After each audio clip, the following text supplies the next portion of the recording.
What's going on, guys? We are back for another week of fights. It's your boy Patrick, aka Addicted to Combat, back for UFC Vegas 54. Jan Blachowicz, former UFC light heavyweight champion, taking on Aleksandar Rakic. So a pretty fun fight card altogether. Some odd fights on here, but from a gambling perspective, we're going to have to really dig deep to try to find some spots because it is loaded with some strange matchups, some inconsistent fighters to say the least, but I think we can make some money on this card, just like we did last Saturday at UFC 274, the big pay-per-view. I apologize for not having a results and recap video on Sunday. I actually had to catch up and watch the fights myself on Sunday, so I actually missed them last Saturday as they were happening. I know I missed one of the most exciting pay-per-view cards, but I saw that the bankroll was a little bit fatter on Saturday night because Oliveira came through, Brandon Royval came through, Andre Fiallo came through. Those were our main confident fighters of the night. It was mostly Charles Oliveira inside the distance, Royval inside the distance, and then Fiallo and Brandon Royval parlayed. Going along with the best bets, those were all on that video from last week. Michael Chandler and Tony Ferguson just narrowly missing that over 1.5 bet as well, but it was worth it for that highlight reel KO. Blagoy Ivanov and Marcos de Lima, fight goes to decision. It did not. Fight does not go to decision is what a head bet. It actually went to decision. I was surprised by that. We had a small sprinkle in that as well. Other than that, that was the action on the card. Just chose a few key spots there, and they came through. Thank God Oliveira came through. That really helped out a lot. I think that broke a bit of like a 1 or 2 week losing streak too, so that was very nice for us. So moving on to this card, 11 fight slate. Pretty excited to get into it. It's kind of like a break week in a way because last week was 15 fights to prepare for. We got 14 of those actually panned out. This week we'll see what happens because one of these fights has been rescheduled, from 2 weeks ago. The Carlos Candelario fight got rescheduled, so we'll see how that works out. But without further ado, let's get into this short but sweet fight card. While we're on the topic, we might as well kick off the fight card. I think this is reverse order. I believe the Carlos Candelario Tetsuro Taira fight that was supposed to happen on the Font Vera card 2 weeks ago. I think this is the second fight in the card, but since we've already spoken about it at length in the past, let's just get into it real quick. It's been rescheduled. And it's a minus 240 favorite for Tetsuro Taira, the Japanese debutant. The other debutant that we've seen in the Contender Series, Carlos Candelario, is a plus 195, plus 200 underdog, thereabout. That's almost where the price was last time. And we have this phenomenon where usually come fight night, when there's a rescheduled bout, a recently rescheduled bout, usually the lines are a little bit inflated. The favorite is a little bit more of a favorite once the bookies have kind of figured out where people have put their money. So in this case, I was hoping it would work in our favor because I actually had placed a small bet on Carlos Candelario. He was an underdog that I liked at plus 200. I thought that he came from the better regional scene experience. I kind of liked the fact that he was a little bit older, a little bit more mature. Tetsuro Taira is just turned 22 years old recently. He's 10-0, undefeated in his amateur career and his 10-fight pro career as well. The fights that I saw, his opponent's kind of bent over, for his pleasure, so to speak. And he's got a slick ground game, not very much volume on the feet, a little awkward on the feet, but he didn't face much resistance in the fights that I saw on his regional scene resume. Whereas Carlos Candelario, we saw him kind of have to struggle.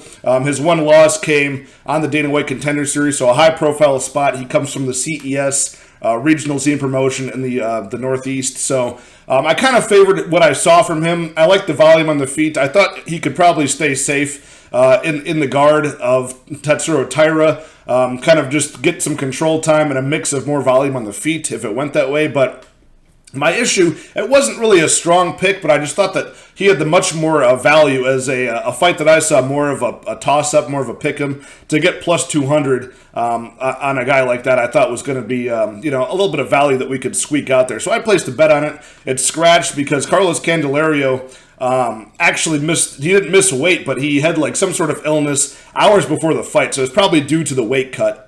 And now he's got to make weight 2 weeks later. So that's given Tetsuro Taira time to stay in the States, acclimate a little bit to life in Vegas, not have to just get, off the plane and come over here, for the first time in North America and fight. He's a little bit more acclimated here. So probably had a little bit of time to get some more preparation in.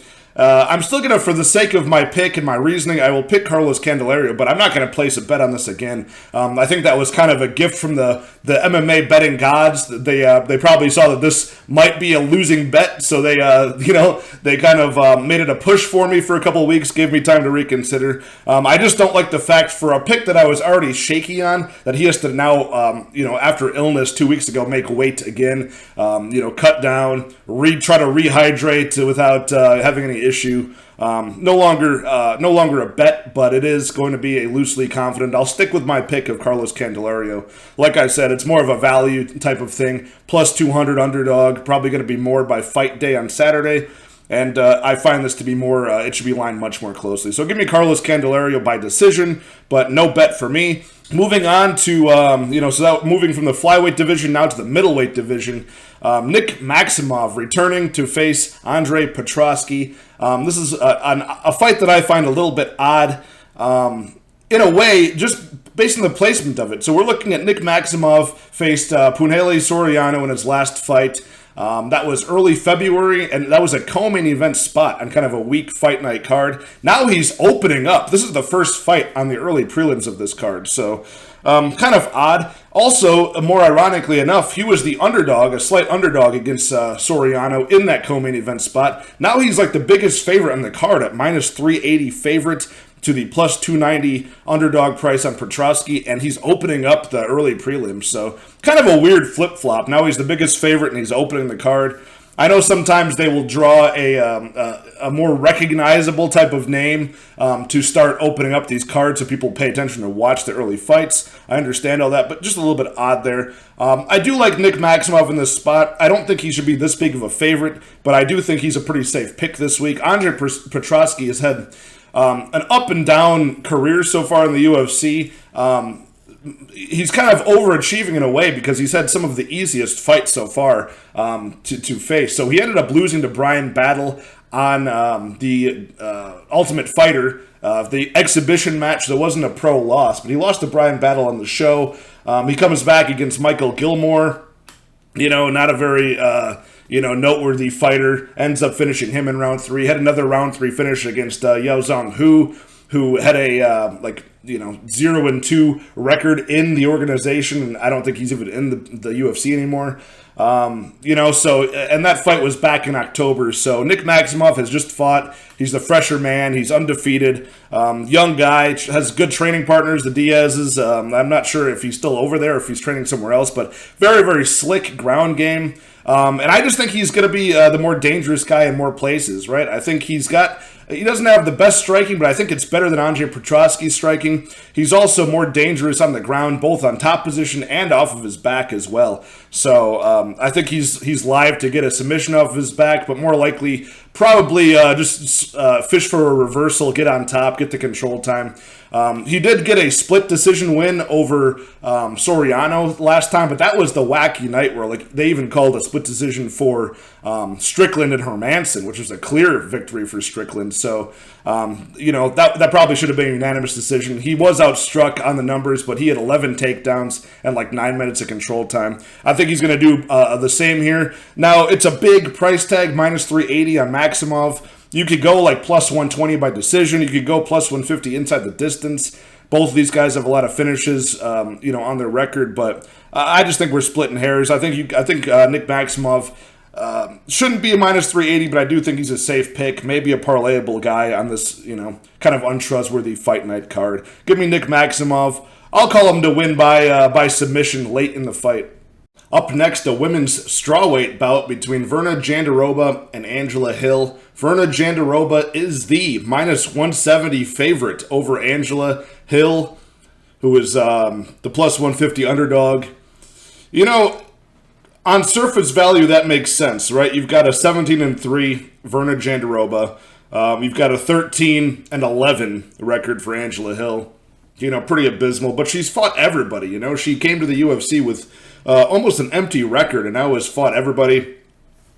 She's 1-4 as Angela Hill in her last 5 fights, but 3 of those have been split decisions. So, she's close. She's coming in close, and she's got really, really nice striking, really good movement, good footwork.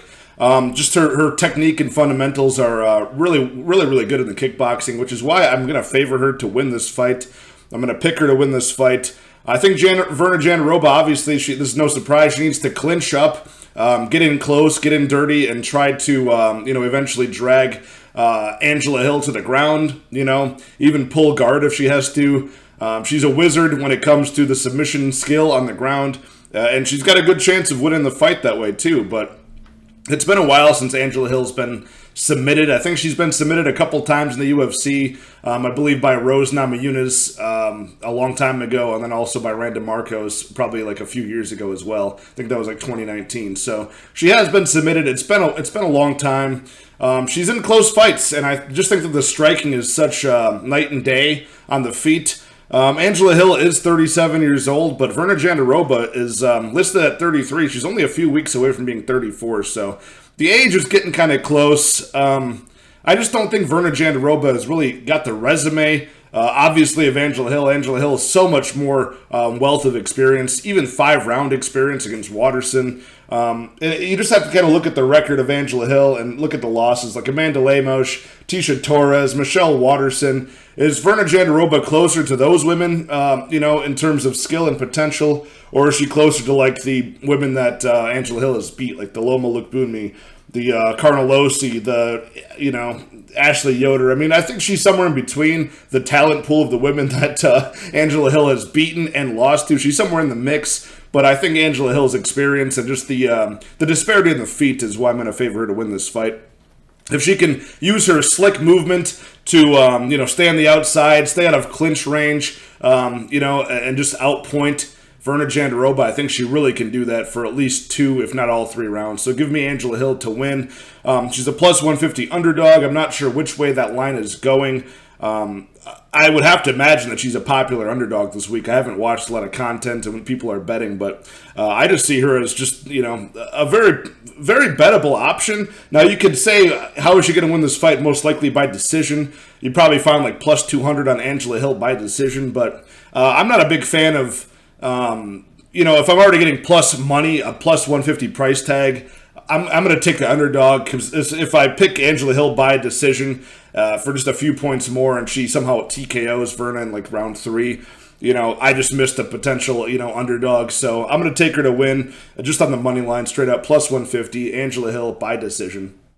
Oh boy, here comes one of those untrustworthy fights that I was alluding to at the beginning of the video. Michael Johnson returning to take on Alan Patrick. Minus 150 favorite for Michael Johnson. Alan Patrick can be had for plus 130 on the money line, somewhere in that range. Lightweight bout between two guys that are both in their mid to late 30s. Michael Johnson, 35. Alan Patrick, 38. Otherwise, they're both about the same reach and height, about an inch apart on each of the stats.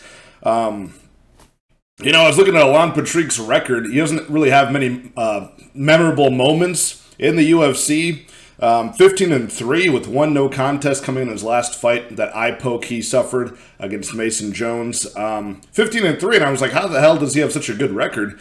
And I realized that, he's been in the UFC for a long time, like 8.5 years, and he's only fought 9 times.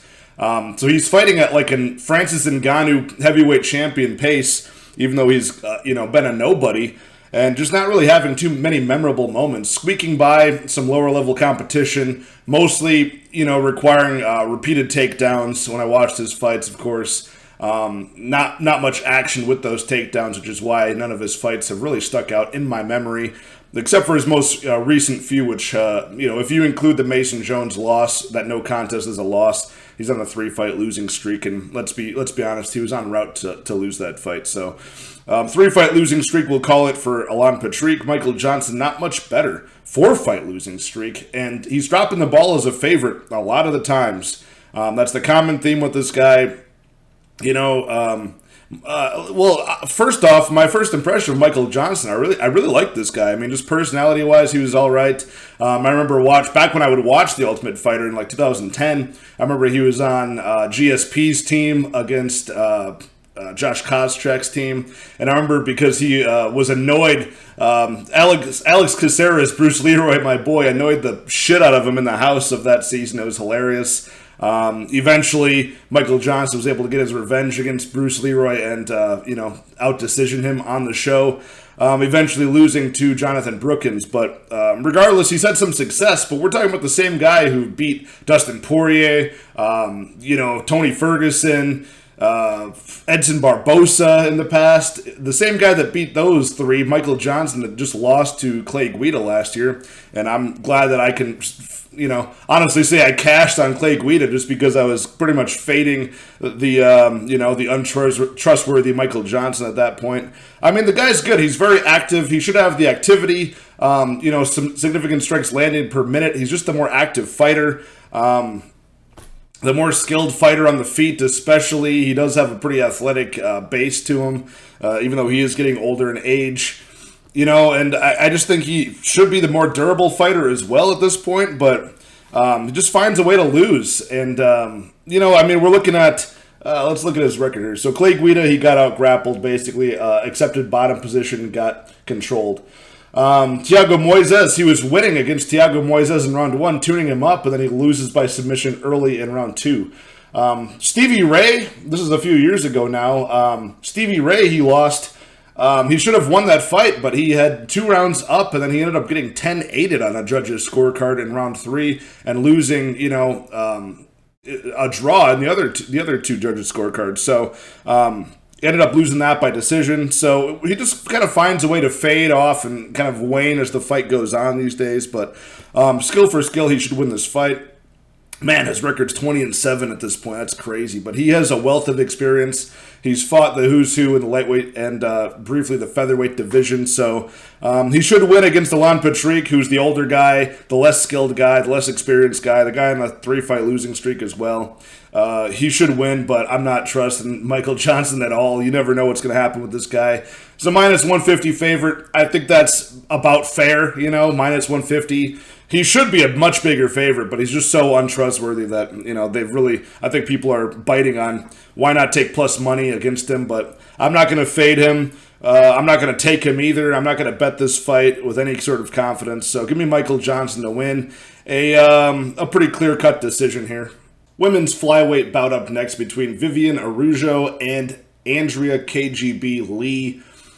This is a match where the odds actually make this a little bit interesting, right? Because Viviane Araujo is like a plus 100, even money underdog. This is maybe moving closer to a pick'em price line. Andrea Lee, last I saw, was like a minus 120 favorite.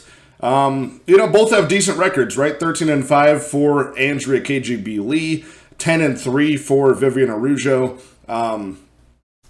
So I can see why Araujo is the slight underdog initially here, because we're looking at her coming off of a loss, but it was to Caitlin Chookagian, who's decent. And Andrea Lee is coming off of not only, a 2-fight win streak, but her last one was against Calvillo, and it was a corner stoppage. So whenever a female fighter, gets like a stoppage of any kind, whether it be submission, KO, TKO, corner stoppage, doctor stoppage, they instantly just get, it's so rare, it seems like, that you actually get a little stock increase based on that on the odds in your next fight. So I'm going to use that to my advantage because I'm taking Viviane Araujo to win this fight as a slight underdog here. I think she's just by far the better striker. She's got a couple of years of age on her, 35 versus the KGB Lee's 33. Kind of negligible there. She's the shorter woman, giving up about an inch and a half of reach as well, but she's just by far and away the better striker. Even in her losses, she's still putting up better striking volume, better technique, better power than Andrea Lee has done in her fights. Even though Viviane Araujo is coming off of that loss to Caitlin Chookagian, and let's face it, who's not getting outpointed by Caitlin Chookagian outside of the champion these days? She did win against the frustrating competitor in Roxanne Modafferi about a year or so ago.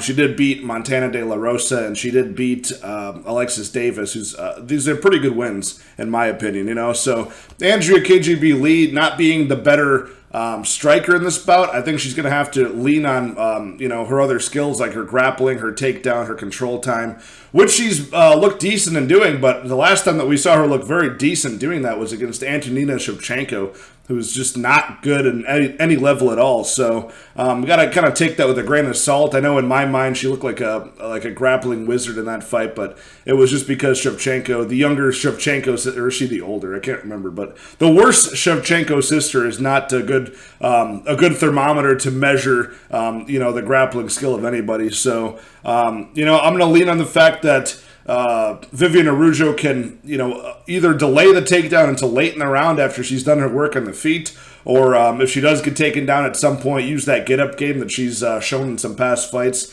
and, get to her feet and get back to the striking. So, I see Andrea Lee having some spots where she does get the takedown, does put some points on the board that way, but I think it'll be, just a small percentage of the fight over these 3 rounds versus the significant strikes and just the strength and power of the strikes of Viviane Araujo. I think will gain some respect, get some oohs and ahs from the crowd and maybe the judges if they're paying attention to this fight. And, I think she secures a decision here. So give me Viviane Araujo, another women's underdog I see coming through on this card. Okay, another flyweight bout. I swear there's a bunch of flyweight bouts between men and women on this card. A lot of 125 action. But this is Jake Hadley making his official UFC debut against Alan Nascimento. Pretty exciting fight because we've got an undefeated young prospect, 25-year-old Jake Hadley from the UK. Came off a very impressive Dana White Contender Series bout. I think he missed weight for that bout, so he's got to kind of redeem himself in his debut here, make weight, look impressive, keep the hype going. Cage Warriors flyweight champion over there overseas. Alan Nascimento, the guy is also on the Dana White Contender Series, but from Brazil a couple years ago, losing to Raulian Paiva. In fact, all 3 of his most recent losses for Alan Nascimento have been split decisions, including the scary one against Tagir Ulanbekov back in October over on Fight Island over there. And that was very scary because it was the first fight of the night, I believe. And it was, I had a lot of money riding on a parlay with Tagir Ulanbekov. And my God, it was a split decision. After 12 minutes of being controlled, I think it was 12 minutes officially being controlled, Alan Nascimento had a judge give him the fight as a victor. So the guy, that speaks volumes to how much he's willing to be active off of his back, not accept position fully. And that's going to be important against Jake Hadley, who's got very, very good, diverse striking on the feet, but also a very slick ground game, is how he ends up finishing most of his fights. Pretty quick to try to take the back. Pretty dangerous is Jake Hadley off of his back as well. Always looking for some sort of submission, either to end the fight or just to get back to his feet, And I like that he doesn't just have the slick ground game, Jake Hadley, but he also has a diverse southpaw, striking base on the feet. Always pressuring forward, always trying to get his opponents to back up past that black line towards the fence where he can start working his takedowns or just trap them there with his body kicks, his punches to the body. I like everything about Jake Hadley. I think that, he's rather untested in some ways. He's faced some decent opponents, in his past for sure, and he's finished them. But he's... Alan Nascimento has hung in there with guys like Raulian Paiva and Tagir Ulanbekov. I think those 2 experiences speak volumes about how tough this guy is, and it makes me think that Jake Hadley at a minus 220 price tag should be a little bit closer to, not quite a pick 'em, but, it just seems like the line's a little wide because of that. It almost feels like a trap in some ways.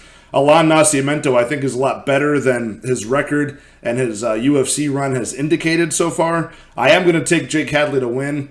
I am going to take him to win probably inside the distance as well. I think maybe all of the activity of Alan Nascimento off of his back might create some openings, might hand Jake Hadley some limbs, or, at least allow Jake Hadley to, sink in a submission or a trap of some sort. I see Jake Hadley winning this fight. I just like the fact that he has more ways to win. He can win on the feet. He's got devastating power at 125. We've seen some body shot finishes, from Jake Hadley. So things like that at 125 are pretty rare. And the fact that he can blend it all together on the feet and on the ground.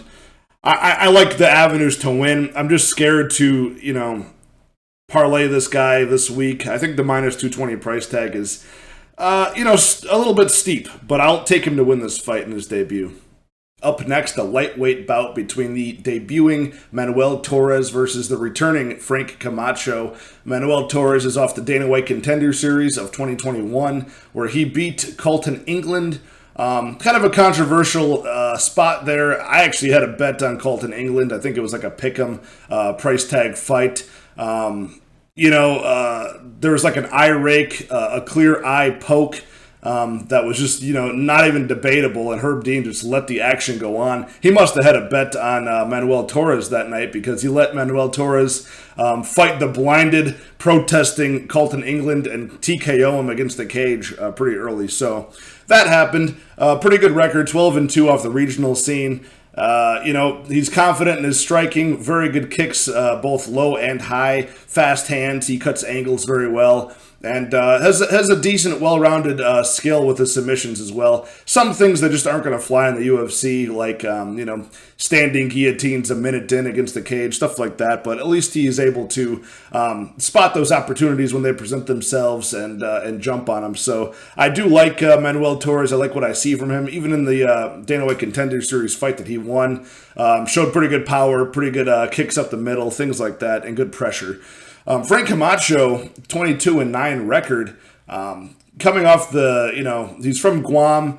He had a lot of fights in the regional scene over in the islands over there before he came to the UFC. He was 20-4 in the UFC. He's 2-5. So clear disparity there. The UFC's done him no favors, kind of using him and his exciting fight style as like a stepping stone for some guys. For example, he's 1-4 in his last 5. He's been finished in 3 of those 4 losses, knocked out in 2 of those 4 losses. So his most recent one, he has tried his hand at welterweight as well. And his last fight at lightweight against Justin James, he missed a weight by 3 pounds and then got knocked out pretty quickly. So his durability, failing him might be in part due to maybe this being a tough weight cut to reach 155. So that's something to keep an eye on as well. And that was 2 whole years ago almost. So next week, I think next month, that'll be 2 full years since we've seen him in the cage. So he's a plus 110 underdog, minus 130 favorite price tag on the debutant Manuel Torres. And it's just a hard fight to call at lightweight here, right? I mean, I like what I see from Manuel Torres, but I wasn't even able to see all of his regional scene footage, especially like his first few fights. But I do like what I see from him. I like, he seems very, very confident and pressuring forward. Frank Camacho, probably not going to be too easy to back up, though, but we haven't seen him in a long time. He's got a good frame for the division, 5'10", 73-inch reach. 5'10" for both guys in this matchup, too. So, I'm going to go with Manuel Torres. I'll give him a shot here just because he's been more active. He's the younger guy, probably going to be more confident in this spot. And he's, we're thinking that there might be a durability issue that we've seen from Frank Camacho. Luckily, he's fighting a Mexican in Manuel Torres. Just probably has some God-given, Mexican genetic toughness there. So we'll count on that. And not to mention, we haven't seen him finished yet. So there's no proof that he's got any durability issues. He's lost twice, both to submission. So I'll ride with Manuel Torres. Not a confident pick. It's hard to be confident since there's missing information from Manuel Torres, obviously making his debut, and we haven't seen Frank Camacho in 2 years now. So a very, very slight, not very confident pick on Manuel Torres in this spot. And since it's pretty much going to be a pick-em price tag, why not ride with the younger guy who's been more active. So give me Manuel Torres to win. Somewhere inside the distance. Fight doesn't go to decisions. Probably a good bet here. I see that all the way up around like minus 250, minus 275. So obviously the bookies are privy to that not going to decision. I've seen on Bovada the under 2.5 is like minus 200. That's not a bad look either. I do see this ending inside the distance for one of these two guys.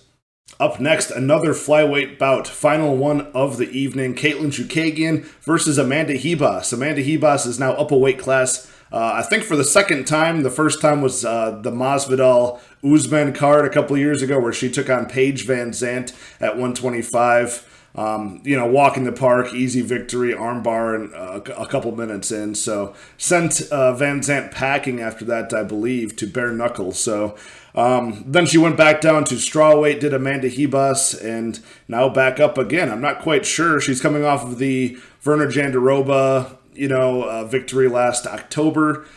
11-2 record, not bad. For Amanda Ribas, the plus 155 underdog here. Caitlin Chookagian minus 180 favorite.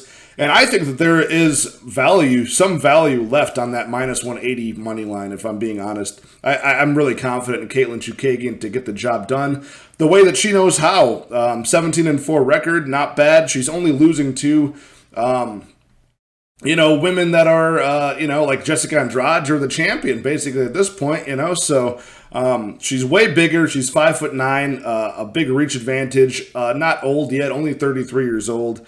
And she's a little bit more well-rounded than she's able to display, I think, So she's going to yell a million times, she's going to throw a million strikes, and she's going to land somewhere between 70 and 110 of those significant strikes. So just being more active, getting the better of, just staying outside of harm's way. And harm's way in this case will be Amanda Ribas trying to get in close, try to get some sort of control time against the cage, or get a takedown. I just don't think that her wrestling is going to be there. I don't think she's going to have the opportunity as outsized as she is. And I think Caitlin Chookagian is a sneaky defensive grappling, skill as well. So I think she's, like I said, I think she's a little bit more well-rounded than she appears to be by shadow boxing all the time.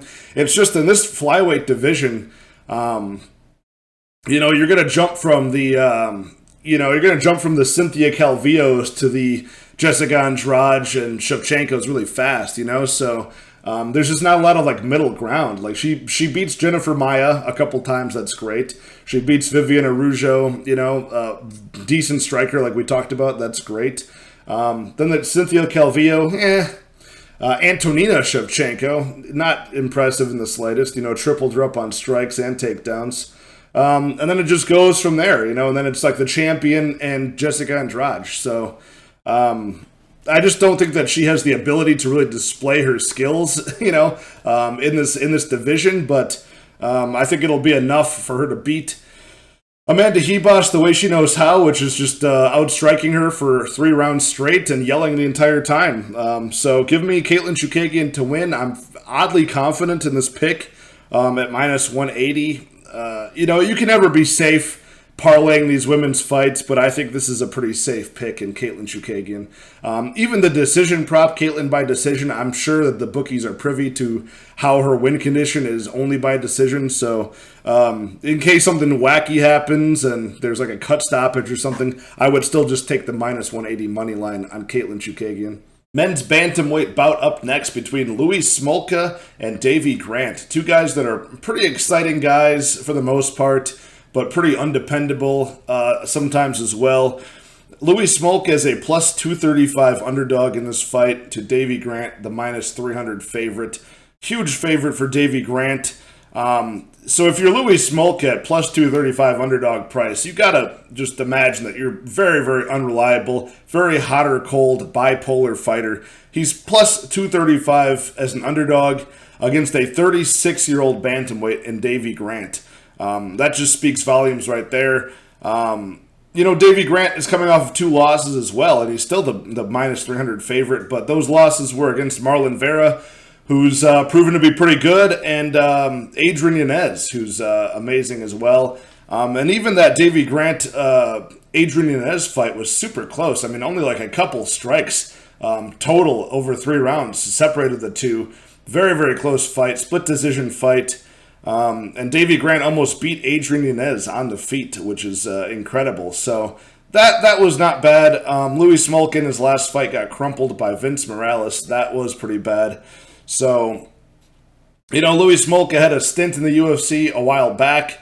Around late 2016, 2017, he got cut from the UFC because he was on 4 consecutive losses. I think he had a drinking problem or something, maybe some other substance abuse as well. I'm not quite sure, but he cut his teeth on the regional scene for a little bit, came back at the end of 2018 against Sumaderji, won that fight, and he's been trading wins and losses ever since. So, sometimes he looks good, sometimes he doesn't. But my problem is he used to drop decisions, he used to drop submissions. Now he's getting crumpled by Vince Morales on the feet. That's just not a good look. I think Davy Grant has the grappling in this fight. Davy Grant has the ability to make this an ugly striking fight as well, the way he did with Adrian Yanez most recently. And I just think he's got more ways to win this fight. He's got, like I said, he's got a, kind of an equal opportunity way to win this fight. These days, you see him, kind of going that ugly striking route, and I think he can do that against Louis Smolka, who's now we're facing a durability issue. My issue with the -300 on Davy Grant is that he's 36 years old.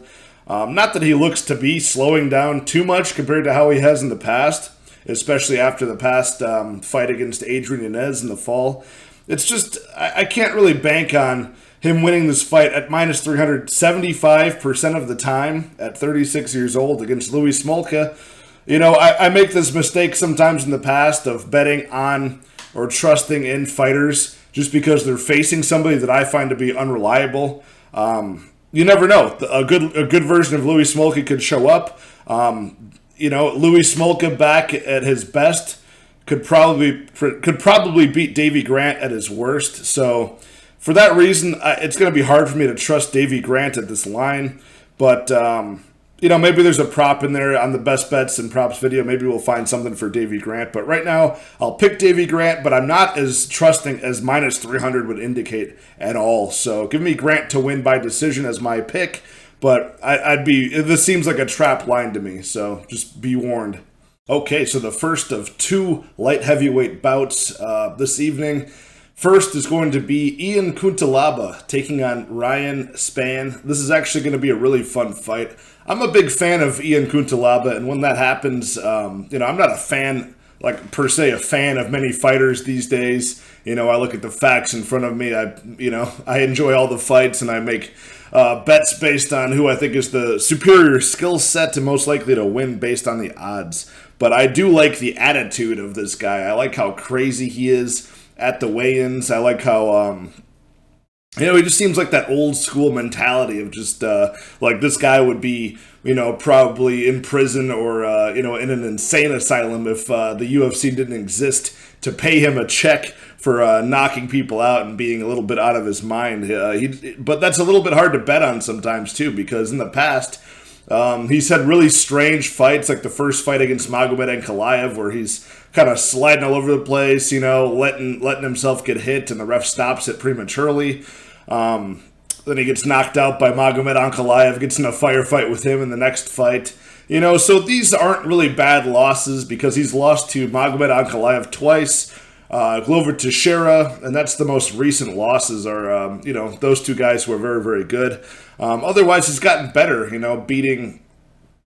having a draw against Dustin Jacoby after almost finishing him in the first round, beating him so badly it was a 10-8 round, then losing the next two. He finally was able to put his skill set together against Devin Clark in his last fight. Getting a mix of strikes, control time, and just playing a very smart, safe fight, getting control time and strikes for each of those rounds, and just winning a decisive fight. So he's finally kind of maturing. He still has that power, obviously. A lot of the guys at 205 have, incredible power if they land, but he seems to have something different as a southpaw Moldovan fighter, just has that natural power. I see Ryan Spann winning this fight if he's able to get, Ian Cutelaba to go back to that. If he can get Ian Cutelaba to go back to getting in a slugfest, I think Ryan Spann has a chance to win the fight in that case. But even then, Ryan Spann is so hittable that I could see if he does get the fight that he wants, he does get this firefight in round one.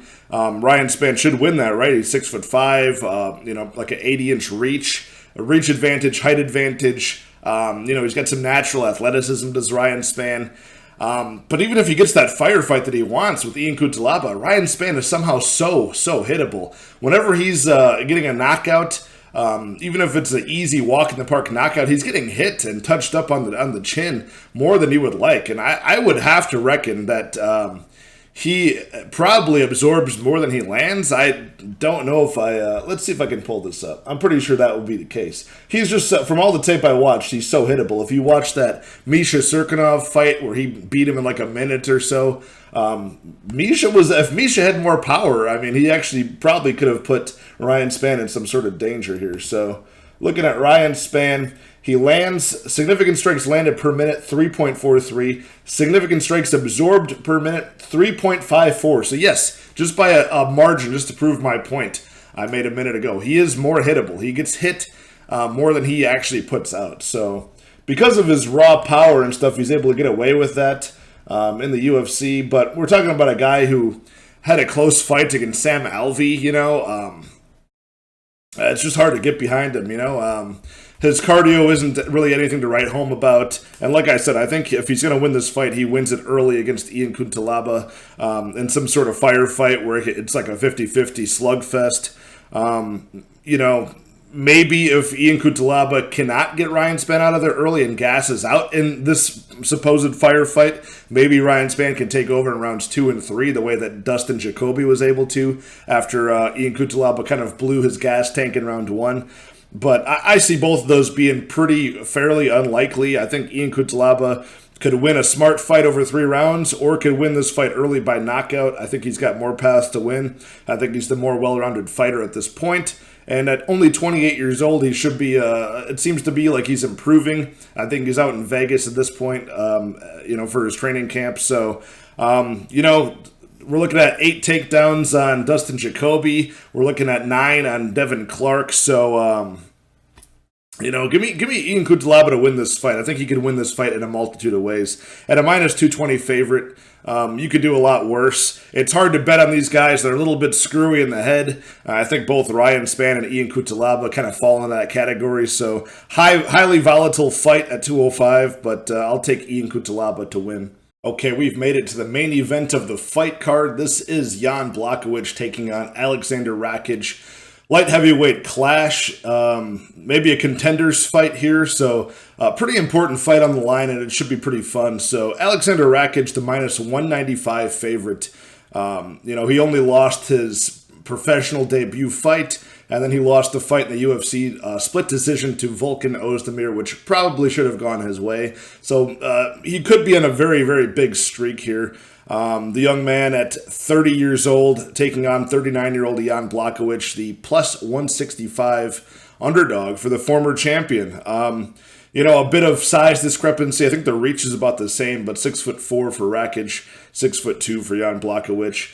So the line opened up minus 150 for Rakic, plus 130 for Jan Blachowicz, who is just coming off of losing his belt to Glover Teixeira in a pretty lackluster performance where he got submitted in round 2 over on Fight Island. I think that was late October. So pretty lackluster, so I can see sort of why the line should be close, but now it's really getting out of control with Aleksandar Rakic, almost a minus 200 favorite. I'm not sure I agree with it. I understand that he's the younger man by 9 years. I understand he's, looked near flawless so far in the UFC, but some boring fights, some low-volume fights, and nowhere near the experience level of Jan Blachowicz. And going back and rewatching some of these fights, and then rewatching some of these fights from both guys, especially Jan Blachowicz, rewatch his fights, and then go look at the odds. And how many times recently on his 5-fight win streak before his last loss has he come through as the underdog? Starting with Luke Rockhold, he was a big underdog in that fight, comes through with the knockout. Favorite over Souza, that's fair. Dominic Reyes, who was just coming off of, I think, nearly beating John Jones at the time. He comes in against, Jan Blachowicz, who is plus 210 underdog. Jan Blachowicz comes through again. Israel Adesanya, undefeated middleweight champion, goes up a weight class, weighs in light, and takes on Jan Blachowicz. Once again, Jan is the plus 225 underdog, wins again. So he drops the ball one time, and people are kind of writing him off. I don't really see it in the skill set, I don't think that Rakic really presents the problems that, like a Glover Teixeira could expose. Rakic has brutal leg kicks. He's long, a long, lanky guy. Pretty good movement. Pretty fast, snappy kicks, of course. Like I mentioned, the younger guy too. 39, pretty old, but not aged out of light heavyweight just yet. Clearly, our champion is a few years older than that. The blueprint to beat Jan Blachowicz kind of there at this point from his last fight, right? Some ground deficiencies, but I think that Jan could just as easily exploit those and crowd the leg kicker in Rakic and ground him. I mean, we're talking with Jan Blachowicz is the guy that did the impossible game plan against Israel Adesanya. Was able to get his hands on him and ground him and win the fight that way. Jan has the 5-round experience. He doesn't always use that 5 rounds. He's either finishing or getting finished. But, the fight against Adesanya, he showed he can go 5 rounds and work the entire time. So, he's got a very, very good jab, does Jan. He's got great counters in the pocket.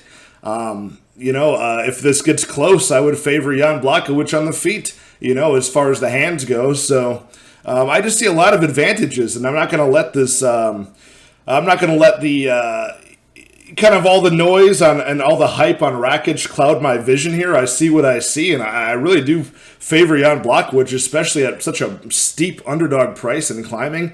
I'm going to take Jan to win this fight. I think he can wear down Rakic, and he can win this fight late or by decision, So I'm going to lean on him winning this fight by decision just because we haven't seen, Rakic, we haven't really seen that chink in his armor of any sort of durability issues. But I can definitely see, he's going to be entering unknown rounds in rounds 4 and 5 against the most challenging opponent he's ever fought before. So I'm going to take Jan Blachowicz. Like I said, a 4-5 decision is, if I could find that bet, that might be a good bet. But just the money line alone, plus 165 and climbing. We'll see where this line goes. There might already be plus 170 out there on Jan. And I just think I think the odds makers and fans alike, and even some MMA handicappers I see are kind of writing off Jan Blachowicz after that last performance. And I just don't see it. I think he's got, the much more well-rounded skill set, the much more proven resume and experience. So I'll take Jan to win this fight. Another underdog added to the list on this fight card. Okay, that wraps up the fight card predictions for UFC Vegas 54, Rakic versus Blachowicz.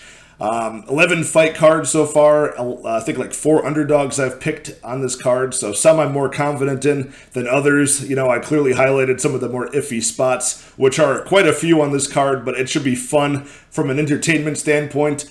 Stay tuned for the best bets and props video. I'll have that out in the next day or two, and we'll highlight where the most of the betting action will go on this card. Hit that like, hit that subscribe. Let's keep this channel growing. Leave your comments of your favorite bets this week below, and I'll be sure to get back to you guys. So thanks for all the support so far. Good luck in all your betting action. Cheers.